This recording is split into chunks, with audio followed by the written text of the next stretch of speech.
my gosh, I'm gonna need a throat coat tea after all this yapping. Hi, my name is Becca. I was kind of inspired to make this video after I had a video on TikTok go viral for some reason. It was just me like lip syncing to dialogue from Castlevania with a Hosier song in the background, and it was from this really great edit. It's still happening. It's overwhelming, but it's fine. Anyway, we're gonna be talking about vampires. But like, I'm doing the Orlok thing. Also, this is Lily. She might be hanging out with us for a little bit while we talk about vampires. So, and I saw this a lot when Nosferatu 2024 came out and people were talking about it. Can we hold vampires to the same moral standards as we do with humans? The short answer is absolutely not. No.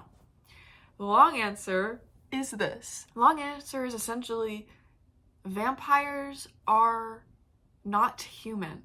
They're not human. So like you can't hold, like for example, you can't hold an animal to the same moral standards as yourself.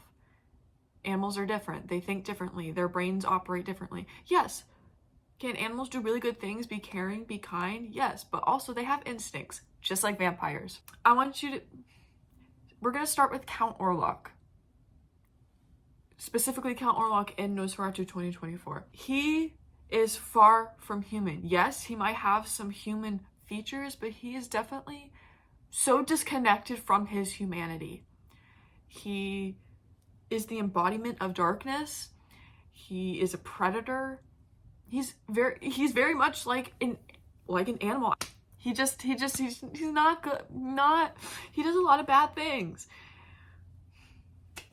But in his mind, he doesn't care about any of that. His goal was Ellen. He wanted Ellen. He was going to do whatever he needed to do to have her. So, I mean, yes, can humans do the same exact, not the same exact thing. Obviously, they don't have like abilities like that. But like in real life, there are terrible humans out there. But Orlok doesn't have his humanity. And Orlok is we could also just go into the fact that Orlok is the embodiment and represents Ellen's darkness, her most taboo desires, all those things. We could go into that and have that discussion. But I just want to talk about like the way that people act like, I don't know what word to use, morality police when it comes to inhuman characters. When I don't think it's a fair comparison to make. Like their souls, in a lot of vampire shows, movies, their souls have been corrupted. They're also immortal, so they live for a really, really long time. And when you live for a long time, you're gonna change. Like I do not think that I would be the same person if I was an immortal being. I just don't. Because if you think about it, vampires, like when you're immortal, you have to think long term. You have to plan things out. Like, I'm gonna use Castlevania as an example because that's actually what inspired this video. Lenore, she was talking to Hector about how basically vampires have to plan out their futures more, which is also why I think we see a lot of rich vampires, a lot of vampires that are in the elite tier or just at least very rich, because they live for a long time, so they have the time to accumulate that wealth or take the wealth from somebody else. But also we could go into how vampires represent elitism, classism, and that sort of thing, but that's not what this video is about. So I know I brought up Count Orlok, and I want to bring up from Castlevania Vlad Dracula, because this was a huge debate, and this is like the main part of why I wanted to make this video, because my TikTok was essentially doing the basically said there are no innocents when Lisa was killed. So he was like, okay, I'm gonna go after all of you because my wife is dead, and if you think you're innocent, I don't care. You're actually not, because you could have done something. There's a lot to unpack here because there are innocent people, but he was so, like, he didn't give a shit. He didn't give a shit. He wasn't thinking about that. He was focusing on his rage and his grief first and foremost, because he loved this woman. And so he decided, okay, I'm going to kill humans. Some people in the comments were saying stuff like most valid crash out ever, so real, like, he had every right to do this, blah, blah, blah, blah, blah. And then there was some people having arguments because someone said, like, he did nothing wrong. And everyone's like, actually, yeah, he did. He was trying to commit genocide on humans, which is a bad thing. Yes, what he did was bad. But in his mind, he's not thinking about that. He's not thinking about what's bad. What brings him out of it, actually, to some degree, is Alucard. And then it got to the point where he just, like, he wasn't caring that much anymore, but he was still going on with it. He could have stopped, and he didn't. He's Vlad Dracula. He can do whatever he wants. Same with, like, Carmilla. In their mind, they're just doing what needs to be done. They're just doing what they think needs to be done. Like, yes, they're bad. They're doing bad things.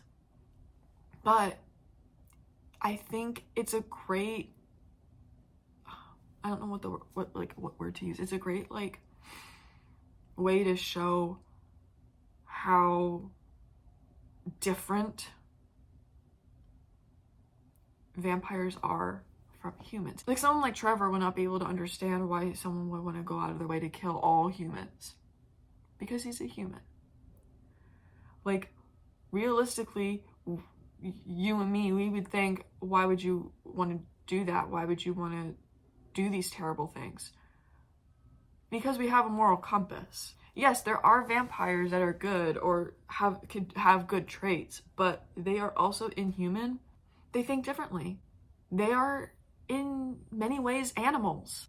But it's interesting because they view humans as animals.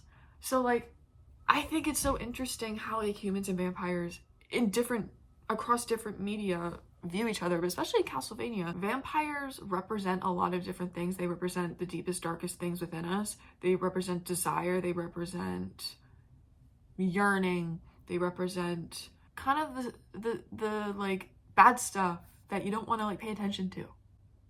They represent that stuff. And, like, was Dracula wrong for doing what he did in Castlevania?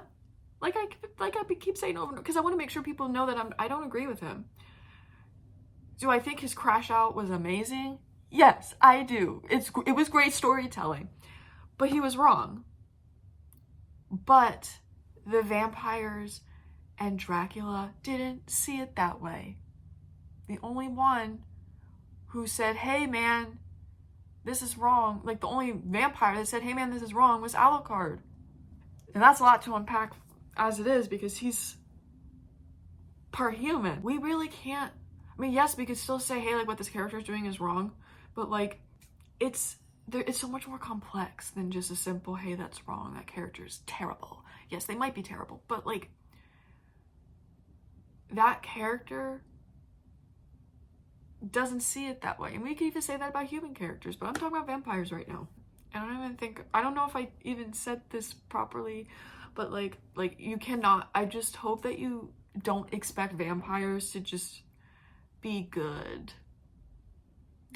I have not seen every vampire, read every vampire book, seen every vampire movie or show. They can still be compelling characters. You can still love them. You can still agree with some of the things that they do. You can still say that was a valid crash out.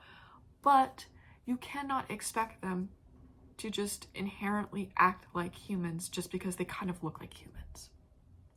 Cannot expect them to have the same moral compass as humans, because they're not human. They may have been human once before, but that was a long time ago. They've been immortal longer than they've been human, usually. I mean, Bella Swan is exempt, like, newborn vampires are exempt from that. I still think it's important to say, like, hey, this character's doing some really shitty things, but, like, we cannot expect them to have the same, I keep saying the same thing over and over, but it's true. We can't expect them to have the same moral compass, the same humanity as us. Like, humans cannot expect monsters to have the same morals as us. So thank you so much for watching. I want to do a video about Castlevania again. I know this wasn't really just about Castlevania, but it kind of was. I want to talk about Castlevania and like how it pokes at the, like, critiques the church. That's the word I was trying to use. Anyway, I'm gonna go. My throat hurts. So yeah, thanks for watching.